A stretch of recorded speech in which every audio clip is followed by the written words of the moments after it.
அனைவருக்கும் வணக்கம். கும்பராசிக்காரர்களுக்கு அலட்சியம் வேண்டாம், அவசியமாக கண்ணும் கருத்துமாக பாருங்கள். ஏனென்றால் இன்று முதல் பிப்ரவரி 28 முடிவதற்குள் வாழ்வில் விடிவே இல்லையா என ஏக்கத்தில் காத்து கொண்டிருக்கக்கூடிய கும்பராசிக்காரர்களுக்கு நிச்சயமாக அதற்கு பதில் சொல்லக்கூடிய வகையில் இந்த தருணத்தில் கும்பராசிக்காரர்களின் கிரகநிலைகளின் அமைப்பு மிக சிறப்பான மாற்றத்தை ஏற்படுத்துகிறது.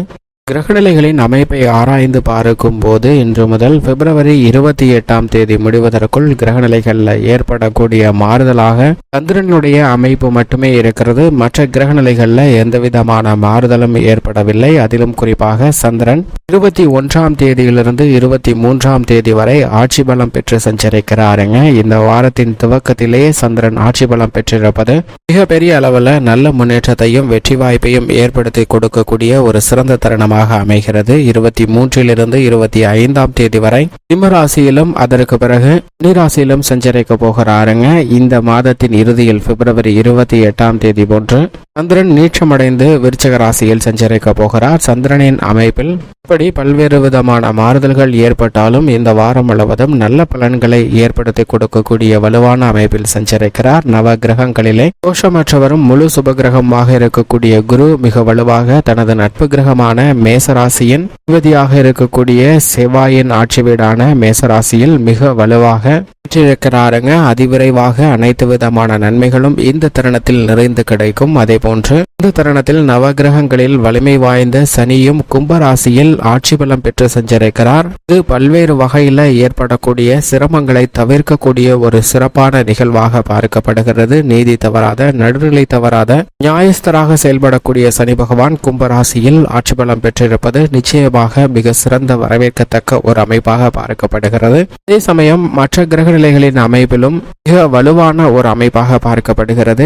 ஏனென்றால் சுக்கிரன் செவ்வாய் மகர ராசியில் இணைந்து சஞ்சரிக்கின்றன. சனியின் ஆட்சி வீடாக பார்க்கப்படுகிறது. இதிலும் சுக்கிர மங்கள யோகமானது மிக சிறப்பாக இந்த வாரம் முழுவதும் நிறைந்து கிடைக்கிறது. செவ்வாய் உச்சம் பெற்றிருக்கிறார். அவருடன் சுக்கிரன் இணைந்திருப்பதால் பல்வேறு வகையில அதிரடியான நல்ல பல செய்திகள் இந்த தருணத்தில் நிச்சயமாக கிடைப்பதற்கான வாய்ப்பும் யோகமும் கிடைக்கிறது. லட்சியம் இல்லாமல் பல விஷயங்களை கவனத்துடன் செய்யும் போது நல்ல பலனாக மாற்றிக்கொள்ளலாம். ஏனென்றால் சனியுடன் இணைந்து சூரியன் சஞ்சரிக்கிறார். சனி ஆட்சி பலம் பெற்றிருக்கக்கூடிய இந்த தருணத்தில் பொதுவாக அவர் இணைந்து சஞ்சரிப்பது சாதகமற்ற ஒரு அமைப்பாக பார்க்கப்பட்டாலும் சனி வலுவாக ஆட்சி பலம் பெற்றிருக்கிறாருங்க. அவரது நட்பு கிரகமாக இருக்கக்கூடிய புதனும் இந்த தருணத்தில் மிக வலுவாக சூரியன் சனி புதன் என கூட்டணி மிக வலுவாக பார்க்கப்படுகிறது. எனவேதான் இந்த தருணத்தில் புத ஆதித்ய யோகமும் மிக வலுவாக கிடைக்கிறது. இது ஒரு சிறப்பான வரவேற்கத்தக்க யோகம் நிறைந்த ஒரு தருணமாக பார்க்கப்படுகிறது. அது மட்டுமல்லாது ராகு மற்றும் கேதுவின் அமைப்பை பொறுத்த வரைக்கும் நிழல் கிரகமாக இருக்கக்கூடிய ராகு சமகிரகமான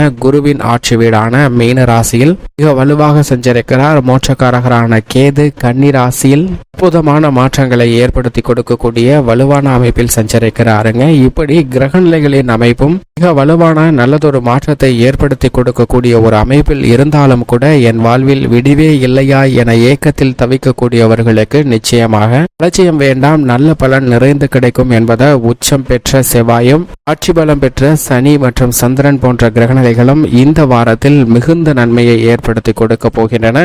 உதாரணமாக ஒரு சாலை ஒன்றில் 10-15 பேர் விளையாடி கொண்டிருக்கின்றனர். அதற்கு அருகாமையில் உள்ள மைதானத்தில் 2 பேர் விளையாடி கொண்டிருக்கின்றனர். அப்போது அந்த சாலையில் ஒரு கனரக வாகனம், லாரி போன்ற ஒரு கனரக வாகனமானது வருகிறது. இந்த வாகனத்தில் பிரேக் ஆனது செயலிழந்து விடுகிறது. எனவே பிரேக் பிடிக்க முடியாத சூழ்நிலையும் அந்த வாகனத்தை நிறுத்த முடியாத ஒரு சூழ்நிலையும் ஏற்படுகிறது. இந்த ஓட்டுநர் சாலையை பார்த்து கொண்டு வேகத்தை குறைத்து எப்படியாவது நிறுத்த வேண்டும் என்ற முயற்சியில் ஈடுபடுகிறார். ஆனால் இந்த நபர்கள் 10 பேர் விளையாடி கொண்டிருக்கக்கூடிய இடத்திற்கு மிக அருகாமையில் வந்து விடுகிறார். அதே போன்று அதற்கு அருகாமையில் 2 நபர்கள் மைதானத்தில் விளையாடி கொண்டிருக்கின்றனர். இப்போது அவருக்கு வேறு வழியே கிடையாது. 2இல் ஏதேனும் ஒன்றை தேர்வு செய்தாக வேண்டும். ஒன்று சாலையில் விளையாடுகிறவர்கள் மீது வாகனத்தை விழ வேண்டும் அல்லது மைதானத்தில் விளையாடுகிறவர்கள் மீது விழ வேண்டும் என்ற 2 தேர்வு மட்டும்தான் உள்ளது. தற்போது நீங்கள் ஒரு வாகன ஓட்டுநராக நினைத்துக் கொள்ளுங்கள். இந்த 2 தேர்வு உங்கள் முன்னால் வைக்கப்பட்டால் எதை நீங்கள் தேர்வு செய்வீர்கள் என்று யோசித்து பாருங்கள். இந்த வீடியோவை நிறுத்திவிட்டு சற்று சிந்தித்து பாருங்கள். நாம் அனைவரும் என்ன தேர்வு செய்வோம் என்றால் நிச்சயமாக 10 நபர்கள் இறப்பதை விட 2 நபர்கள் இறப்பது அல்லது அவர்களுக்கு காயப்படுவது மிகவும் சரியான நிகழ்வாக இருக்கும் என்று இந்த வாகனத்தை 2 நபர்கள் நபர்கள் மீதுதான் ஏற்ற முயற்சி செய்வோம். அதே போன்றுதான் அந்த வாகனத்தின் ஓட்டுநரும் இந்த 2 நபர்கள் மீது இவ்வாகனத்தை ஏற்றுகிறாருங்க. அப்படி ஏற்றும் போது அவர்கள் ஒரேடியாக இறந்துவிட்டால் எந்த விதமான பிரச்சனையும் இல்லை. ஆனால் முதலில் பல்வேறு விதமான சங்கடங்களை சந்தித்தால் வாழ்வையே மிக கொடூரமான ஒன்றாக மாறிவிடும். ஏனென்றால் கை கால்களை இழந்தாலோ அல்லது வேறு பாதிப்பு ஏற்பட்டாலோ நிச்சயமாக அவர்களுடைய வாழ்க்கை மிகவும் கொடுமை நிறைந்தவையாக தான் பார்க்கப்படும். அதுபோன்றுதான் இப்போது பலருடைய வாழ்வில் விடிவே இல்லையா என்ற ஏக்கத்தில் இருக்கின்றனர். அதிலும் குறிப்பாக விதிகளை பின்பற்றாமல் சாலையில் விளையாடியவர்களை காப்பாற்ற விதிகளில் பின்பற்றி மைதானத்தில் விளையாண்டவர்கள் மீது இந்த வாகனத்தை இயக்குகிறோம். இதற்கு காரணம் 10 நபர் சாவதை விட 2 நபர் சாவது பெரிய அளவிற்கு குற்றமில்லை என்ற எண்ணம் தான். சரியாக இருந்தும் பல துன்பங்கள் இன்னல்கள் வாழ்வில் இதுபோன்றுதான் சந்திக்க வேண்டிய ஒரு சூழ்நிலை ஏற்படுகிறது. ஆனால் அதே சமயம் இந்த நிகழ்வை சற்று வேறொரு கோணத்தில் யோசித்து பாருங்கள். கண்டிப்பாக மைதானத்தில் விளையாடுகிறவர்களுக்கு எந்த விதமான பாதிப்பும் ஏற்படாது என்று தன்னுடைய முழு கவனத்தையும் அந்த விளையாட்டில் மட்டும்தான் செலுத்தி கொண்டிருப்பார். ஆனால் சாலையில் விளையாடி கொண்டிருப்பவர்கள் எப்போது வேண்டுமானாலும் வாகனம் வரலாம் என்று உங்களுடைய கவனத்தை விளையாட்டில் பாதியும் சாலையில் பாதியும் தான் வைத்திருப்பார்கள். அப்போது அந்த ஓட்டுநர் மிக விரைவாக ஒலி எழுப்பியிருந்தால் நிச்சயமாக சாலையில் விளையாண்ட அனைவருமே மைதானத்திற்குள் ஓடி புகுந்து தஞ்சம் பூண்டிருப்பார்கள். ஆனால் அதுபோன்ற நிகழ்வானது நடக்கவில்லை. எதிர்பாராத வகையில் வாழ்வில் விடிவே இல்லையா என்று பல சிரமங்களை சந்திப்பதற்கான நிகழ்வுதான் அன்றாடு நடந்து கொண்டிருக்கிறது என்று வருத்தப்பட வேண்டாம். நிச்சயமாக இந்த தருணத்தில் மிக வலுவாக உச்சம் பெற்று சஞ்சரிக்கிறார். மங்களகாரகனாக இருக்கக்கூடிய செவ்வாய் ஆட்சி பலம் பெற்று சஞ்சரிக்கிறார். நீதிமானாக இருக்கக்கூடிய சனி பகவான் குறுகிய காலத்தில் மாற்றத்தை ஏற்படுத்தி கொடுக்கக்கூடிய சந்திரனும் ஆட்சி பலம் பெற்றிருக்கிறாருங்க. இது மிக சிறந்த வரவேற்கத்தக்க ஒரு அமைப்பாக பார்க்கப்படுகிறது. எனவே நிச்சயமாக நீங்கள் எதிர்பார்க்கக்கூடிய நல்ல பல மாறுதல்களும் முன்னேற்றமும் இந்த தருணத்தில் நிறைந்து கிடைக்கும் என்பதில் சந்தேகமே இல்லை. அலட்சியம் இல்லாமல் சற்று கவனத்துடன் செயல்பட்டால் மிகுந்த நன்மை நிறைந்து கிடைப்பதற்கான வாய்ப்பு உண்டு என்பதை கிரகநிலைகள் தெளிவாகவும் துல்லியமாகவும் உறுதிப்படுத்துகின்றன.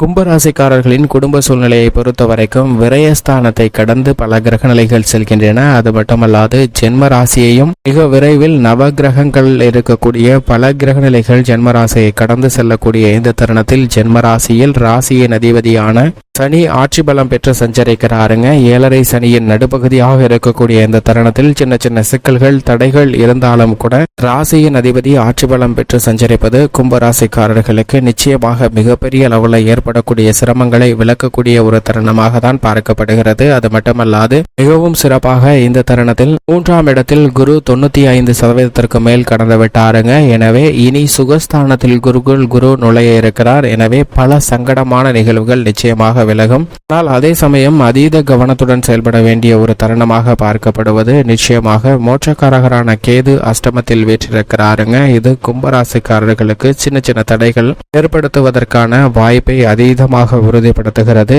தனஸ்தானம், வாக்குஸ்தானம், குடும்பஸ்தானம் என்று சொல்லக்கூடிய 2ஆம் இடத்தில் ராகு நிலை கொண்டிருப்பதால் வார்த்தைகள்ல வாக்குறுதிகள்ல அதீத கவனத்துடன் செயல்பட வேண்டிய தருணமாக தேவைப்படுதுங்க. தேவையில்லாத வீண் வாக்குவாதங்களை தவிர்ப்பது நிச்சயமாக நல்ல பலனை கும்பராசிக்காரர்களுக்கு ஏற்படுத்தி கொடுக்கும். ஆனால் அதே சமயம் இந்த தருணத்தில் உஷ்ண கிரகமும் முதலும் முடிவுமாக இருக்கக்கூடிய சூரியன் ராசியின் அதிபதியான சனிக்கு பகை கிரகமாக பார்க்கப்படுகிறார். அவர் ஜென்ம ராசியில் சஞ்சரிப்பதால் சற்று அலைச்சல் அதிகரிக்கலாம். ஆரோக்கிய தொல்லைகள் ஏற்படலாங்க. வாழ்வில் விடிவே இல்லையா என ஏக்கத்தில் இருப்பவர்களுக்கு சற்று சிரமத்தை ஏற்படுத்தினாலும் நிச்சயமாக சனி ஜென்மராசியை விட்டு விலகுவதற்கு முன் சூரியன் விலகும் போது நல்லதொரு முன்னேற்றம் நிச்சயமாக ஏற்பட போகிறது. சனியின் நட்பு கிரகமாக இருக்கக்கூடிய புதனும் ஜென்மராசியில் இணைந்து சஞ்சரிப்பதால் உணர்ச்சி வசப்பட வேண்டாம். நிதானத்துடனும் பொறுமையுடனும் செயல்பட்டால் நிச்சயமாக நல்ல பலன் நிறைந்து கிடைக்கும். உச்சம் பெற்று மிக வலுவாக விரயஸ்தானத்தில் செவ்வாய் இருக்கிறாருங்க. செவ்வாய் விரயஸ்தானத்தில் உச்சம் பெற்றிருக்கக்கூடிய இந்த தருணம் என்பது